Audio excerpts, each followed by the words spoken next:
Hello friends, welcome to Expert Excel. ഇന്നത്തെ വീഡിയോയിൽ നമ്മൾ പഠിക്കാൻ പോകുന്നത് മൈക്രോസോഫ്റ്റ് എക്സലിൽ സം പ്രൊഡക്റ്റ് ഫോർമുല എങ്ങനെയാണ് വർക്ക് ചെയ്യുന്നത് എന്നുള്ളതാണ്.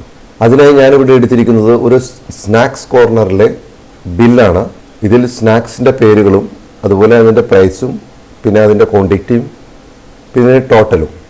സാധാരണയായി നമ്മൾ ഇതിൻ്റെ ടോട്ടൽ കാണുന്ന രീതി പ്രൈസിനെ ക്വാണ്ടിറ്റി ആയിട്ട് മൾട്ടിപ്ലൈ ചെയ്യുകയാണ് ചെയ്യുന്നത്.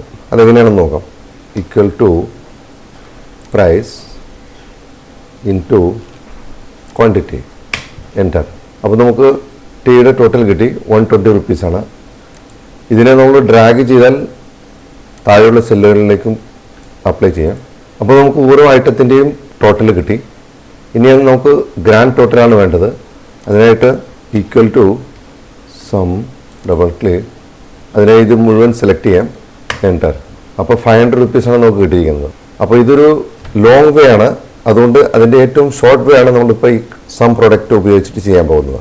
അതിനായിട്ട് equal to sum product double click ചെയ്യുക. അതിനുശേഷം അരേ 1 ആണ്. അരേ 1 നമ്മൾ ഈ കോളമാണ് സെലക്ട് ചെയ്യുന്നത്.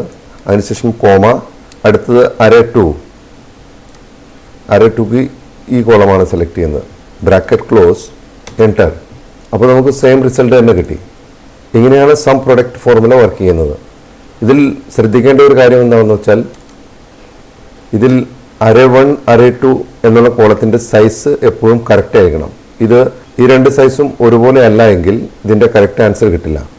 സപ്പോസ് ഇത് ഒന്നുകൂടി എക്സ്ട്രാ ആയിട്ട് നമ്മൾ എൻട്രി ചെയ്താൽ ഇവിടെ എറർ കാണിക്കും. അതുകൊണ്ട് സൈസ് കറക്റ്റ് ആയിരിക്കണം, അത് ശ്രദ്ധിക്കേണ്ടിയിരിക്കുന്നു.